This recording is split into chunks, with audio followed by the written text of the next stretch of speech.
안녕하세요. 저 이길입니다. 예, 지금 딱 졸기 좋은 시간입니다.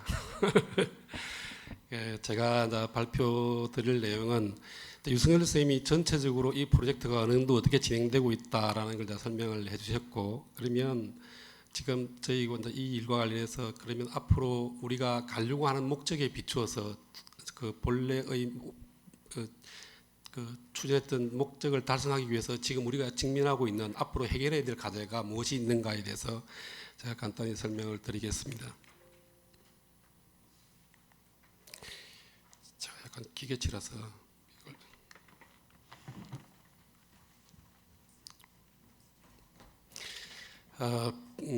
이걸 조금 이 프로젝트를 하게 됐던 배경을 조금 설명을 하면 유승열 선생님이 그 부분에 대해서 조금 좀 스킵한 면이 있는데요. 처음에는 저기 앉아 계시는 이재원 과장님이 기존에 작성하고 있는 청소년 통계를 좀 더 체계화시켜 달라는 요구 때문에 일을 하게 됐고요. 근데 그 요구를 수행하기 위해서 이걸 어떻게 작업을 해야 되나 싶어서 선행 연구나 해외사를 검토하게 됐고, 이게 매우 중요한 문제인데 이렇게 우리가 잘 하고 있지 않아 못하고 있구나라는 사실을 알게 됐습니다.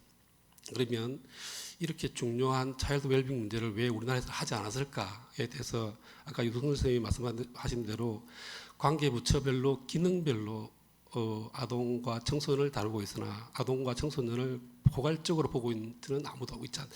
쉽게 말하면 기능적 분할을 하고 있는데 대상에 주목하고 있지 않다. 그러면 왜 대상에 주목하지 않았을까? 그 이유는 간단합니다. 투표권이 없어서. 그러니까 다른 인구 집단에 비해서 더 강한 사회적 옹호가 필요하다는 얘기입니다. 이렇게 그 사실을 알게 되고 그래서 이걸 단순한 그 사회 통계 프레임워크, 사회 청소년 통계 프레임워크만의 개선으로 가져가서는 안 되겠다. 좀 더 체계적으로 좀 만들어서 우리나라 아동 청소년의 전반적인 삶의 상황을 좀 이해할 수 있는 그런 통계를 개발하고 지표를 만들어야 되겠다고 했고, 작년에 기초 연구를 했고, 그다음에 올해는 조금 더 장기적인 전망을 두고 이 연구와 관계되어 있는 중요 연구기관들과 협력해서 과제를 추진하는 방향으로 지금 진행을 하고 있고, 아까 유승 선생님이 말씀하셨듯이 3개년 정도 추진하면 우리가 원하는 정도의 고올에 근처에 가지 않을까, 그 목표를 가지고 일을 진행하고 있는 일입니다. 그러면 다시 제가 최근에 사회지표 개편도 있고 해서 이런저런 다시 해외 전널들을 다시 리뷰하고 있는데, 그 리뷰를 해보면 지금 현재 아동지표를 연구하는 것도 그렇고 사회지표도 그렇고 초기 1970년대에 제기했던 질문과 그들이 하고 싶었던 목표, 고을을 해서 아직도 크게 벗어나고 있지 않다고 생각합니다. 지금 첫 번째 나와 있는 이 인용이 레이몬드 바우어, 미국에서 사회지표 운동을 주도했던 사람입니다. 이 사람은 사회지표의 정의에서 우리의 밸류와 고울에 비추어서 우리가 어디에 서 있고 어디로 가야 하는지를 알려주고 또 그것을 가기 위한 프로그램들에 대해서 그 효과를 검증하는 통계정보다 이렇게 정의하고 있습니다. 지금 우리가 아동들이 어떻게 살고 있고 우리가 앞으로 아동들이 어떻게 살아야 하는데 그러기 위해서 우리가 무엇을 해야 될까를 알아보기 위한 통계정보가 사실은 저희가 아동지표를 만들려고 하는 목표입니다. 그 지표를 만들어서 하는 기능을 보면 크게 두 가지입니다. 하나는 정보를 제공하는 겁니다. 사회적으로. 뭔가 말하자면 아동의 삶이라는 매우 추상적인 현상과 관련해서 우리가 이론적 프레임워크에 기초해서 정보를 생산해서 그것을 정보를 제공하는 게 첫 번째 기능입니다. 두 번째는 그 정보가 사회적인 작용을 해서 우리가 지금 현재 어디에 서 있고 또 어디로 가야 되며 무엇을 해야 되는가에 대한 사회적인 논의를 해주는 그래서 사회 변화를 도출하는 하나의 민주적 인프라의 기능을 합니다. 조금 더 설명을 드리면 사회지표는 지금 우리가 어디에 서 있고 또 어디로 가야 하는가 골 세팅하는 것에 관련해서 그 기능을 합니다. 두 번째는 지금 현재 우리가 어디에 서 있고 과연 무엇을 해야 하는가, 무엇을 해야 하는가는 인과적인 정보가 필요합니다. 말하자면 애들의 수면 시간이 적다면 그 수면 시간이 적은 이유가 무엇인지에 대한 우리의 말하자면 코잘리티가 설명이 돼야 그것에 대한 해결 방안, 정책적 개입 지점을 찾을 수 있고 그 부분에 대한 사회적인 정책적 대응이 가능합니다. 그래서 이거는 각 사회 지표 관련된 각 영역별 전문가들의 인과관계에 대한 정보, 과학적 지식이 필요합니다. 그런 것에 기초해서 우리가 무엇을 해야 되는지를 설정할 수 있고, 그러면 우리가 애들의 웰빙을 위해서 우리가 무엇을 해야 되고 또 무엇을 할 수 있고 또 어떻게 애들이 이렇게 살아갔으면 좋은지, 이것은 기본적으로 민주주의 가정에서 결정되는 겁니다. 그것에 필요한 정보를 제공해 주는 게 사회지표입니다. 차일드 웰빙도 그 점에서 제가 보기에는 동일한 선상에 서 있습니다. 이게 근데 실제로 이런 웰빙이나 지표 체계 구축과 관련된 정보가 우리가 생각하는 만큼 그렇게 체계되어 있지 않습니다.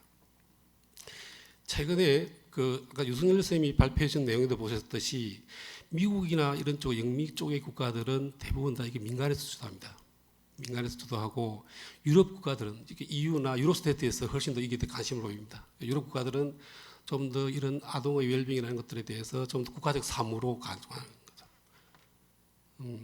그러다 보니까 이것에 대한 좀 체계화된 지표 작성 방법론이나 이런 것과 관련된 논의는 유럽 중심으로 만들어지고 있고 최근 정리가 되고 있는 추세입니다. 거기에서 제가 인용된 지금 논의 잘 안 보여서 밑에 인용 소스가 잘 안 보이는데, 이 유럽 쪽에서 만든 이쪽에 그 지표 체계를 만드는 이유가 뭐냐라고 보면 그 지표 체계를 활용한 의사소통이고 그게 공론화하는 과정이다. 지표 체계를 구축하고, 그때는 이용자와 생산자가 동시에 관계를 해서 지표 체계를 구축하고 지표 체계를 확산하고 이용자들인데 확산하고, 그래서 민주적 거버넌스를 위해서 지표 체계를 활용하는, 그래서 다시 또 생산자와 다시 하려는 이런 방식의, 그렇게 말하자면 지표 체계라는 것은 우리가 차일드 웰빙, 아동의 삶이라는 이런 조건을 개선하기 위해서 하나의 정보로 주어지면 그것의 민주적 과정을 거쳐서 골 세팅을 하고, 그다음에 어떤 정책 수단을 써야 될지에 대해서 말하자면 즉 데모크라시의 가버넌스가 작동하는 데 있어서 필요한 도구입니다. 그렇게 이해하시면 될 것 같습니다. 그다음에 제가 다른 거 보다가 오피셜 스태티스틱이 원래 하는 기능이 뭐냐, 도대체 오피셜 스태티스틱은 밸류를 어떻게 만드느냐에 대해서 보면 고객들이 필요한 정보를 주는 거다. 유저들이 그게 일반인이든 정책 기반자들이든 그 필요한 정보를 주는 게 첫 번째 고울이고, 두 번째는 공식 통계도 일반 제품과 비슷하게 브랜드 파워가 있어야 된다. 브랜드 인지도가 있어야 된다. 가게 동량 그러면 딱 그게 있죠, 그죠? 그런 식의 브랜드 파워를 가지고 또 거기에 따른 그 품질 관리가 돼야 된다. 그 다음에 사회적인 그게 일반 국민이 되든 정책 입안자가 되든 그걸 활용하게 돼서 그 사회적인 영향을 미치고 인플루언스를 미치고 임팩트를 아웃컴을 내는 것, 그게 그 통계의 부가가치가 책사하는 방식이다라고 이렇게 얘기하고 있습니다. 자, 그러면 이런 지표에 대해서 조금 제가 좀 도입부가 길었는데요. 이런 지표 만들어서 그러면 우리가 본래의 목적하는 바대로 하려고 하면 제가 보기에는 이게 제가 사실은 후드라는 차일드 웰빙과 관련된 그래서 제가 인용한 글입니다. 보시면 아동과 청소년의 삶의 질 정책을 개발하기 위해서 가장 중요한 것은 아동의 삶의 질을 모니터링, 지표 체계를 구축해서 모니터링하고, 그다음 두 번째는 삶의 질에 대한 소셜 레포팅을 해야 된다. 이게 가장 크리티컬한 롤이다. 이렇게 이야기를 하고 있습니다. 그래서 저희도 이걸 염두에 두고 사실은 지금 움직이고 있고요. 자, 그러면 질문은 이겁니다. 어떻게 지표 체계를 누가 만들 거냐? 두 번째, 만들어서 어떻게 소통할 거냐? 이게 이제 핵심적인 질문이 되는데, 아까 유성래 선생님이 소개했던 그 프레임워크 전체적으로 우리가 어떤 틀에 따라서 아동과 청소년의 삶의 질 웰빙을 측정하고, 그다음에 거기에 따라서 지표 체계를 저희가 가안을 만들었습니다. 이 지표 체계에 대해서는 제가 보기에는 점수로 치면 한 60점, 70점 됩니다. 잘 만든 게 아닙니다. 전체적으로 크게 필요하다는 것은 대부분 다 포함을 시켜서 만드는데, 이걸 왜 저희가 그랬냐면 이게 매우 탑다운 방식으로 말하자면 관계된 전문가 중심으로 고려되고 전문가에서 검토된 거기 때문에 아직도 아동의 관점이나 그런 것들이 반영되지 않았습니다. 그렇지만 우리가 작업을 시작할 수 있는 수준은 충분히 됩니다. 그렇게 이제 작업을 하고 있고요. 그다음에 필요 지표 통계 목록이 제시가 됐고, 그다음에 작성 방안을 지금 검토하고 있습니다. 제가 이제 이걸 하면서 몇 가지 어려움이 작업이 있는데, 하나는 뭐냐면 아동과 이해관계자의 의견이 충분히 수렴되지 않았다는 것. 그다음에 우리가 가용할 수 있는 정보가 통계가 어느 정도 있을까에 대해서 충분히 다 이해하고, 사실은 제가 국가 성인 통계 1000여 종을 다 뒤져서 아동 청소년과 관련된 목록에 해당되는 통계는 다 자료집을 만들어서 연구자들한테 다 제공을 했습니다. 그런데 그것 외에도 추가적으로 많이 있는데 충분히 다 우리가 알고 있지 못하다는 거죠. 그리고 이 작업이 그냥 일반 시민단체나 방정한 재단에서 하는 작업이 아니라 뭐 통계청이 관여돼 있고, 그다음에 국책연구기관이 같이 움직이고 있기 때문에 적어도 여기서 나오는 건 굉장히 신뢰나 좀 더 묵신적을 확보해야 되기 때문에 국가 성인 통계를 그 풀로 쓰려고 합니다. 저쪽에서 리소스를 가져와서 인디케이터로 만드는 작업을 하려고 하고요. 그건 행정자료, 가공통계, 그다음 조사통계 전반을 다 아우러서 하려고 할 계획입니다. 그것에 대해서는 저희가 한번 추가적으로 전체적으로 한번 검토를 했고요. 자, 그러면 지표를 만들어서 정책적으로 활용되고, 말하자면 이게 그 민주적 가버넌스에 있어서 소통 수단으로 사용되기 위해서 그 정도의 물건으로 이용되기 위해서는 갖춰야 할 자격 요건이 있습니다. 아무나 하는 건 아닌 거죠. 그러기 위해서 그 유로스태트나 이런 데서 그것도 지표 체계가 정책에 활용되기 위해서야 갖춰야 할 요건, 이런 것들은 그 지표가 로버스트하게 만들어야 되는데, 그 로버스트와 관련돼서 렐레번스나 시의성, 정시성 뭐 이런 요건들을 제시하고 있습니다. 그런 것들은 저희가 지표 선정 기준이나 나중에 단위 지표를 평가할 때 이 커트라인을 넘어선 지표를 활용할 계획입니다. 이건 저희가 좀 렐레번스와 관련해서는 사용자 요구를 좀 더 강화하기 위해서 부처나 또는 혹은 아동 청소년 의견 수렴, 교사, 저희가 시민단체, 말하자면 저희보다 먼저 지표를 만든 시민단체 쪽의 의견은 들었습니다. 그런데 아직까지 처음 한 번 들었고요. 그래서 그런 단계에 있고, 그다음 나머지는 좀 더 메타데이터를 체계적으로 잘 만들어서 지표를 좀 잘 서비스할 수 있도록 하려고 하고요. 잘 안 보입니다. 이게 저희 입장에서는 좀 야심찬 도전이긴 한데, 이게 뭐냐면 말하자면 학생이 있으면 학생 생활 기록부가 있는 것처럼 지표에 대해서는 메타데이터가 필요합니다. 그 메타데이터 폼입니다. 그 지표명, 지표의 정의, 산식, 의가 뭐다, 원천 소스가 어디서 온다, 주기는 어떻게 생산되고 있고 그것이 어떤 의미를 갖는다. 그런 걸 전체적으로 포괄하는 모든 지표별로 단위 메타데이터를 만들고 그렇게 해서 품질을 관리하려고 하고 있습니다. 그러면 그 지표가 잘 렐레번스하고 그다음 강건하게 만들어졌다고 가정할 때, 그러면 그 다음에 우리가 해야 될 일은 뭐냐, 의사소통과 관련된 작업인데 어떻게 그걸 데이터를 구축하고 릴리즈해서 사회와 의사소통할 것이냐. 그게 이제 사실은 DB 구축과 소셜 레포팅입니다. 이거와 관련해서는 저희가 이제 여러 가지 전범, 우리가 생각할 때 바람직하다고 생각하는 것들을 저희가 일단 찾으려고 하는데, 통계청의 경험을 좀 말씀드리면, 통계청도 한국의 사회지표 만들어가지고 통계표만 내다가 한계에 부딪혀서 소셜 레포팅, 한국의 사회동향 보고서를 만들고 있고, 그건 이슈별로도 보고서를 쓰고 있죠. 그 다음에 한국의 삶의 질 지표와 관련해서는 단위 지표, 70개 지표에 대해서 70개 지표의 전체적 흐름이 어떻다는 것을 하나하나 상세하게 디스크립션을 하는 삶의 질 지표 보고서를 저희가 발간을 하고 있습니다. 올해는 첫 해라서 비교적 신뢰할 만하다고 생각되는 지표를 마지막으로 확정한 다음에 단위 지표의 behavior를 중심으로만 디스크립션을 하려고 합니다. 내년도, 내후년도에는 이슈 중심으로 보고서를 편집해보고, 그다음 그 후에는 아동들이 이 지표를 가지고 자기들이 레포팅을 해보는 그런 노력들도, 새로운 시도들도 해보려고 합니다.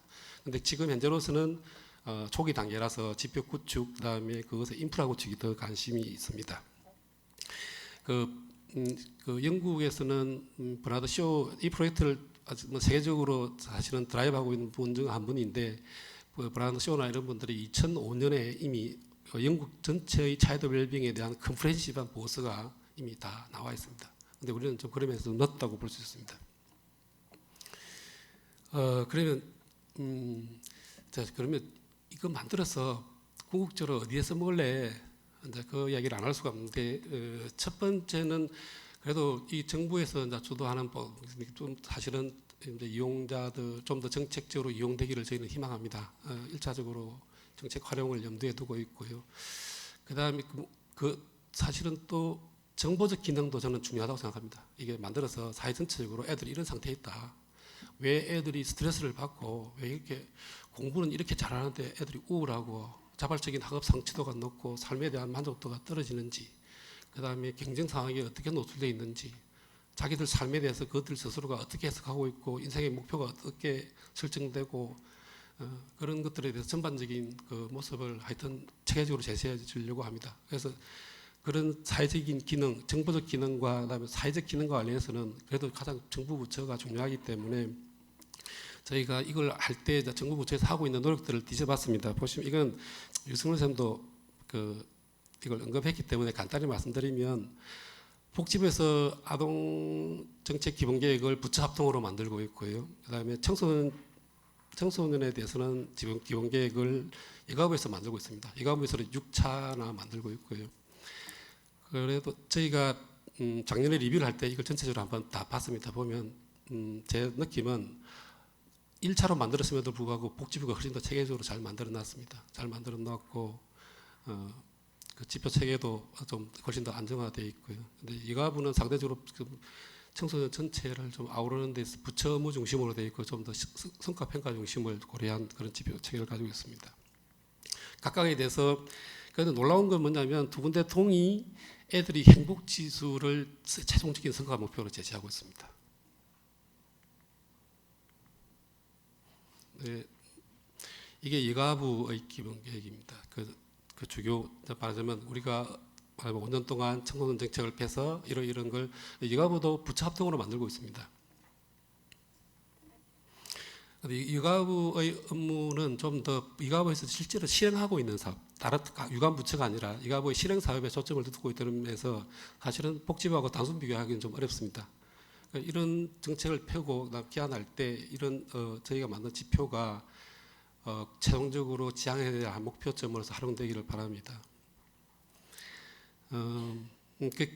이건 저희 입장에서 사실은 비판을 할 수 있는 건데 두 개의 그 전체적으로 보면 두 개의 정부 부처의 기본 계획을 보면 아동 삶 전체를 전체 포괄하고 있지 못하다. 이게 아마 부처 합동으로 해도 이게 뭐좀 서로 협업하기가 쉽지 않은 그런 우리 현실적인 것들을 반영하고 있지 않을까 생각하고요.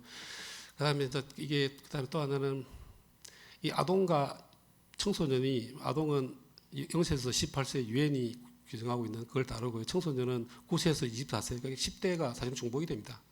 그래서 이 세계주의 관점이 전체적으로 부처가 업무 분장을 그렇게 하고 있기 때문에 중복이 있는 그런 문제가 있습니다.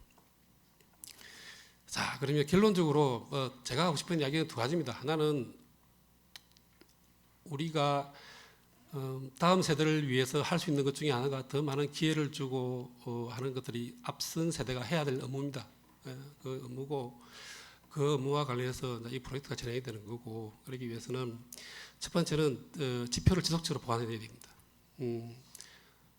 그거는 지표검토위원회나 또는 전문가들 저희가 사실 지금 이 지표 렐레번스를 높이기 위해서 아동 청소년을 만나고 학부모를 만나고 시민단체를 만나고 그 다음에 각 분야 전문가를 초청해서 분야별로 저희가 지금 스타디를 하고 있습니다.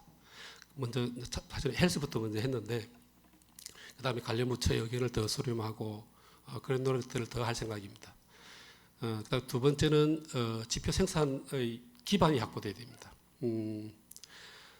아까 말씀드린 국가 통계 전체 인프라를 활용해서 지표를 생산할 계획인데요. 그러다 보니까 또 통계 조정 문제가 있습니다. 뭐 연령이나 미생산 지표 생산을 위해서 그런 협력이 관련 부처나 이런 데 협력이 필요하고요.